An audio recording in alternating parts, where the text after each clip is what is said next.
There was a future ahead of me, something I had not imagined for some years.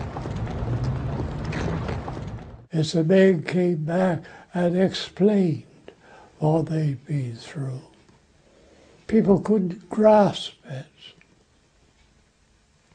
People couldn't grasp that you went through that.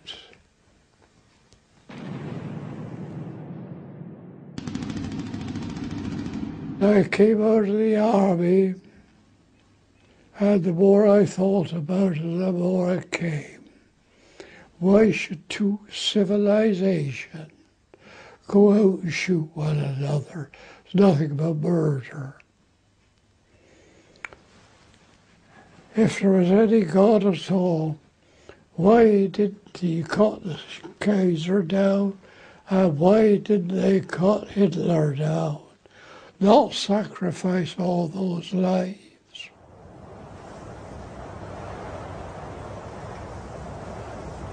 For the British, the most costly year of the First World War was not 1916, the year of the Somme, not 1917, the year of Passchendaele, but 1918, the year of victory. Victory, of course, after huge attacks by the Germans in the early part of the year. But that's a very important fact.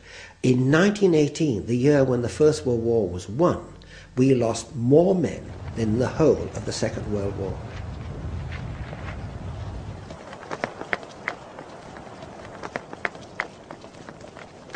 But for the moment there was only relief as French towns welcomed their liberators.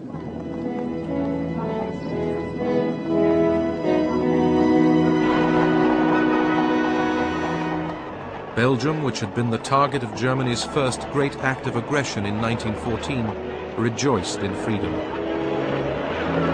Its king returned to a tumultuous reception in Brussels. The German army began the slow journey home. The march home ordinarily would have been a depressing affair, but the tremendous joy and relief that the war finally had come to an end dominated our emotions completely. Whatever awaited us from now on in civilian life would be easy by comparison. I was not at all afraid of the future. Under the terms of the armistice, German troops who still remained with the colours were able to march back into Germany. And I've often thought this was a major mistake, a psychological mistake made by the Allies, because that allowed the German people to fool themselves that somehow they hadn't really been beaten. Their troops were marching back rather than being taken back as prisoners. 12 days after the signing of the armistice, the German Navy officially surrendered and handed over its ships to the British. English officers and men climbed down to our deck.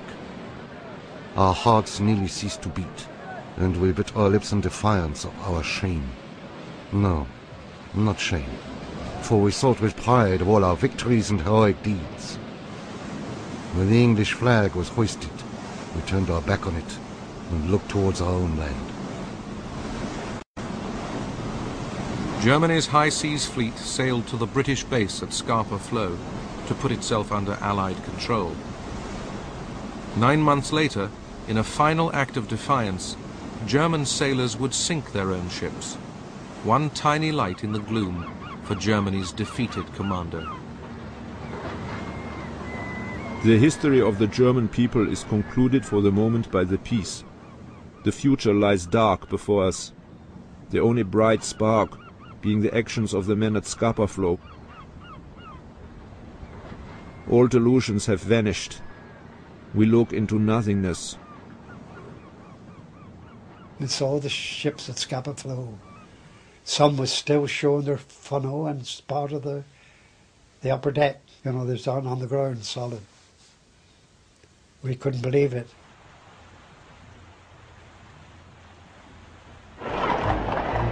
Allied troops crossed the German border to occupy the Rhineland. At last the goal of our ambitions is reached. The Rhine, der Deutsche Rhein, is now guarded by British troops. Instead of the Kaiser eating his Christmas dinner in London, we shall be having ours in the heart of Germany.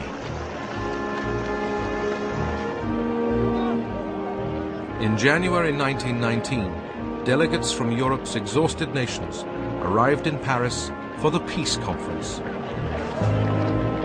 We were journeying to Paris not merely to liquidate the war, but to found a new order in Europe. There was about us the halo of some divine mission. We must be alert, stern, righteous, and ascetic, for we were bent on doing great, permanent, and noble things.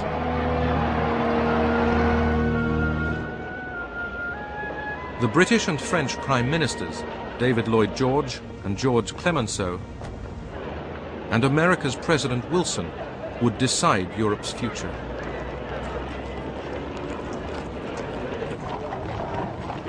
For Lloyd George and Clemenceau, the priority was to break Germany's capacity to make war.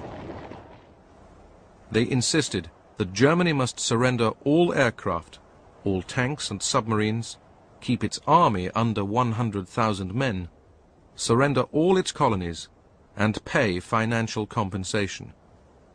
It was also to give up territory in the east for the newly independent state of Poland.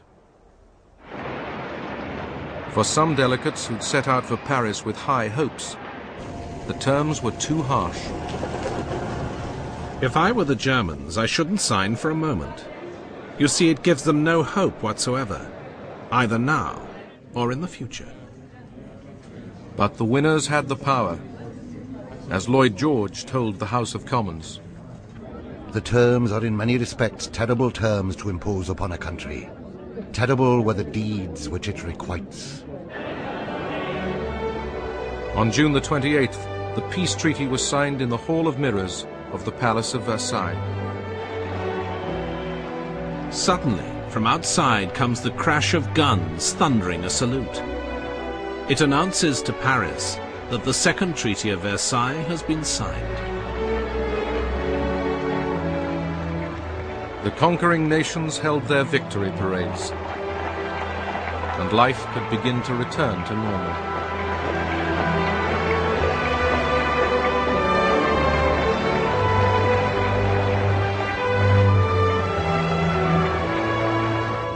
But President Wilson had a greater ambition. A new world which war would never again ravage. A world where order would be kept by a new international peacekeeper, the League of Nations.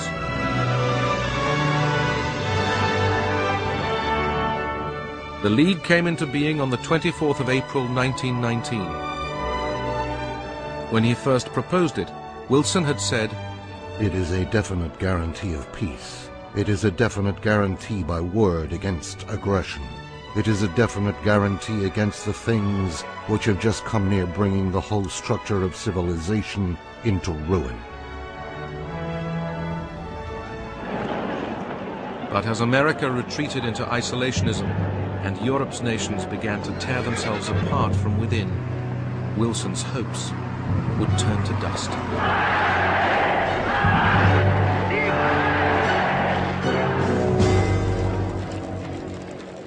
Four years of war had fueled new revolutionary ideas. Its outbreak was blamed on the old world order. Traditional political systems came under question. In London, there was a wave of industrial militancy, including strikes by soldiers who wanted to be demobilized. In the United States, an organization called the Industrial Workers of the World spread chaos on the streets. The wellspring of revolution was the Bolsheviks in Russia, but they were now under threat as the country degenerated into a bloody civil war. Without mercy we kill our enemies in scores of hundreds. For the blood of Lenin, let there be floods of bourgeois blood. The Bolshevik Revolution had terrified people throughout Europe. Politicians were quick to exploit their fears. In Italy, Benito Mussolini promised what he called a third way, neither communist nor capitalist. His party was called the Fascisti. The new German Republic, consumed by the bitterness of defeat, was under siege from extremists of both left and right. In Germany there is civil war. The public monies are wasted and put to selfish uses. The people, sunk to the lowest depths, wallow unrestricted in the freedom of the revolution. Massacres on the streets became commonplace. Already humiliated by its neighbors, it seemed now that Germany would destroy itself from within. The cry went out for a strong new leader. May Germany now find men to lead it, who are as ready to accept responsibility as the commanders of the field. Men of strong purpose and firm will, capable of breathing fresh vigor into our feeble national life. Men who will unite all our creative forces in great constructive work. Ludendorff, the man who'd so nearly won the war for Germany, but ended up leading it to defeat, found his answer in the form of a young Austrian corporal, Adolf Hitler.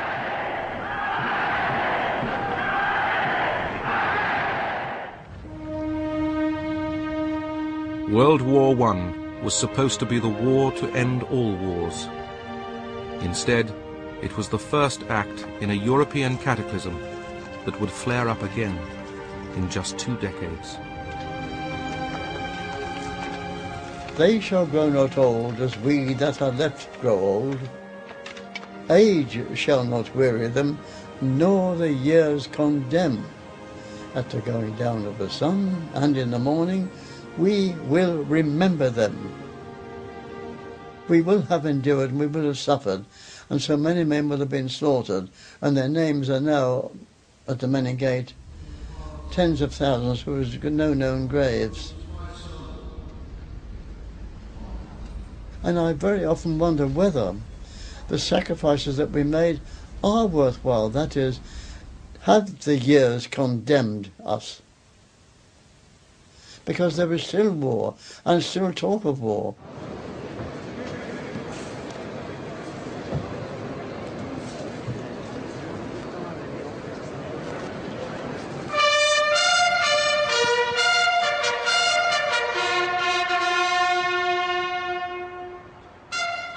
Has it all been worthwhile?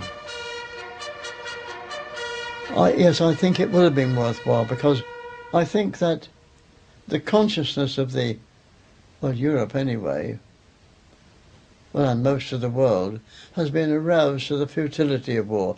And that is what I hope will eventually be the result of the 2 world wars.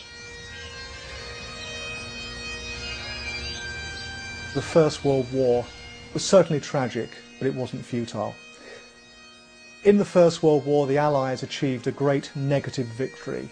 They prevented something from happening. They prevented the domination of Europe by militaristic, autocratic Germany. They prevented the suppression of democracy on the continent of Europe.